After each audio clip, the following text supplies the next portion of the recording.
fire, take a number. I was lightning before the thunder. thunder, thunder, thunder. Episode की starting में हमें दिखाया जाता है जो हमारी मोनिका होती है वो बोलती है टायोन जो है वो बार बार फोन कर रहा है और वो कहती है वो पक्का मेरे बारे में चिंता कर रहा होगा, आखिर वो बिना कुछ कहे रह तो ही सकता है। और हमारा जो फ्यूनली होता है वो हंसते हुए कहता है शायद वो और कुछ भी हो सकता है।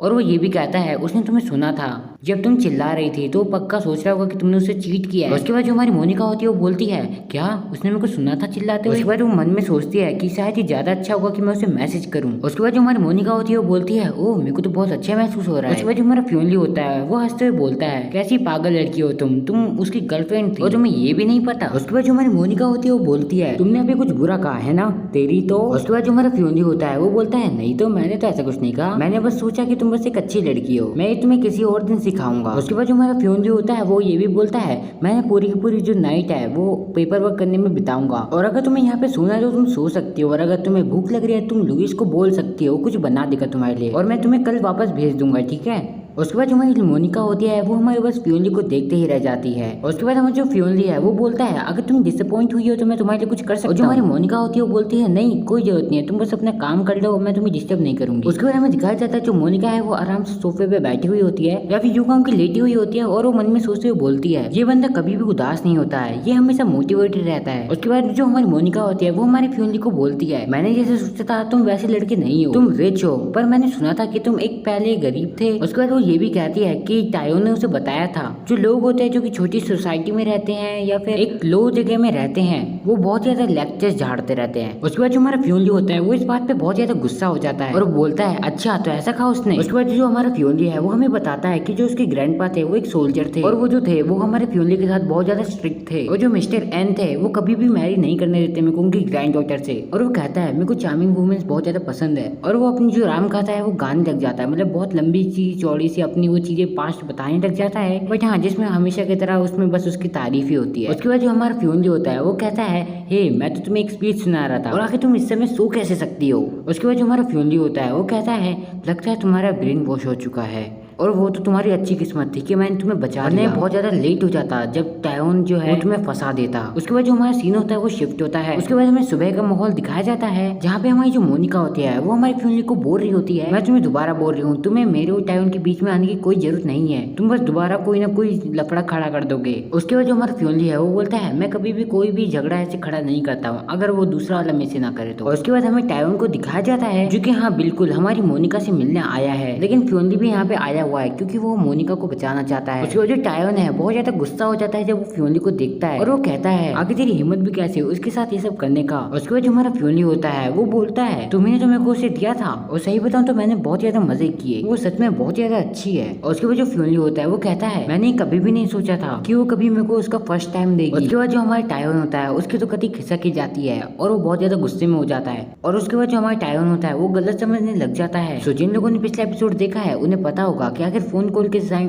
क्या हुआ था। उसके बाद जो हमारा फ्यूनली है वो जाते जाते कह जाता है उसका अच्छी तरह से ख्याल रखना और अगर उसे मेरे साथ रहना हो तो तुम उसे वापस जरूर भेज देना। और हाँ बिल्कुल यहाँ पे जो हमारी टायोन की है बहुत ही बुरी तरह से खिसकी हुई है, मतलब कुछ भी कर देगा। उसके बाद जो हमारी मोनिका होती है वो हमारी टायोन को कहती है क्या हुआ और जो टायोन का जितना भी गुस्सा होता है सारा का सारा मोनिका के ऊपर आना शुरू हो जाता है जो कि जैसे कि हमारे फ्यूनली ने कहा था टायोन को लगता है कि जो मोनिका है उसने उसे चीट किया है और इसीलिए जो हमारा टायोन होता है वो उसे थप्पड़ मार के गाड़ी के अंदर बिठा देता है। उसके बाद जो हमारी मोनिका होती है वो बोलती है आखिर तुम किस चीज के बारे में बात कर रहे हो, मैंने तो फ्यूनली के साथ कुछ भी नहीं किया। उसके बाद जो हमारा टायोन होता है वो बोलता है कि झूठ मत बोलो मैंने तुम्हें सुना था उस दिन फोन कॉल पे चिल्लाते हुए। उसके बाद जो टायोन होता है वो ये भी बोलता है ऐसा लगता है कि तुम्हें एक सबक तो सिखाना ही पड़ेगा जब हम घर वापस जाएंगे। लेकिन हमें गाड़ी में एक और बंदे को दिखाया जाता है जो कि टायोन के साथ ही बैठा होता है और वो बंदा बोलता है आराम से अपनी एनर्जी को सेव करो और ये सोचो कि आखिर हम फ्यूनली को कैसे हरा सकते हैं और जब फ्यूनली को तुम हरा दोगे तब तुम्हें पता है तुम उनकी वुमेन्स के साथ क्या करोगे। और जो हमारा टायोन होता है वो भी समझ जाता है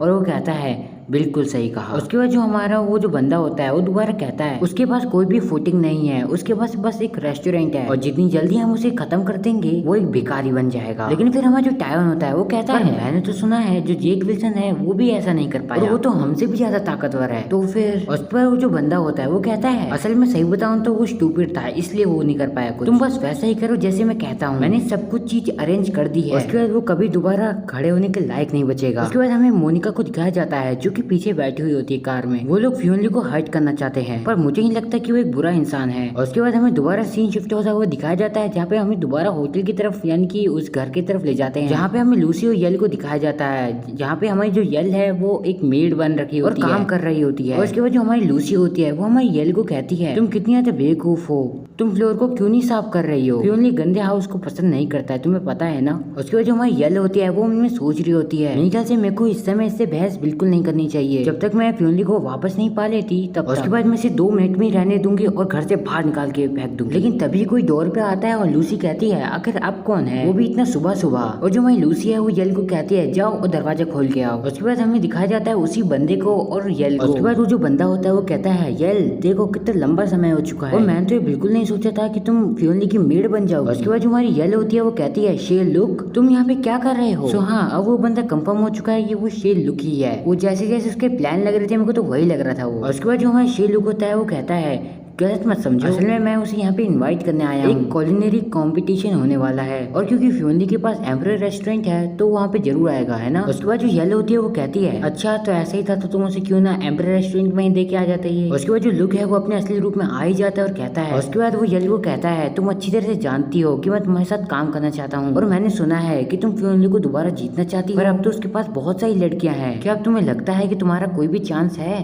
पर मैं तुम्हारी मदद कर सकता हूँ उन वुमेन्स को बाहर निकालने में। उसके बाद जो फ्योनली है वो दोबारा तुम्हारे पास लौट के आ जाएगा। तुम बताओ तुम क्या सोचती हो इस बारे में। सो रुको मैं तुम्हें एक चीज बताना चाहता हूँ, अगर तुम लोगों में से नोटिस किया हो कुछ लोगों ने, तो मुझे एग्जैक्टली एपिसोड का नंबर तो याद नहीं है, लेकिन जहाँ तक तुम लोगों को याद हो, जब फ्योनली को वो घर मिला था लॉटरी में, तब तुम लोगों को याद होगा जब हमारी जो क्लेयर थी वो उसे एक स्विमिंग पूल जैसे मतलब पानी जैसी चीज में ले गई थी और उसे एक फ्यूचर दिखा रही थी, है ना। उस प्लान में जो थी हमारी यल एन भी जुड़ी हुई थी, तो क्या ये उसी चीज का आगे हो सकता है रेफरेंस। और उसके बाद जो हमारी यल होती है वो इस बात को सुन के उसकी आंखें फटी की फटी रह जाती है। उसके बाद जो हमारी यल होती है दोबारा अंदर आती है एंड उसके बाद हमारी लूसी पूछती है, आखिर कौन था वो जिसमें तुम्हें इतना लंबा समय लग गया, बल्कि अभी तक तो तुमने फ्लोर को भी साफ करना खत्म नहीं किया है। और उसके बाद जो हमारी यल होती है वो बहुत ही क्रीपी स्माइल में बोलती है, असल में कोई नहीं था, वो बस एक सेल्समैन था। और उसके बाद हमें दिखाया जाता है एक लड़की को, हनी मैं एक नए नाइट गाउन को खरीद के लाई हूँ, क्या ये अच्छा लग रहा है।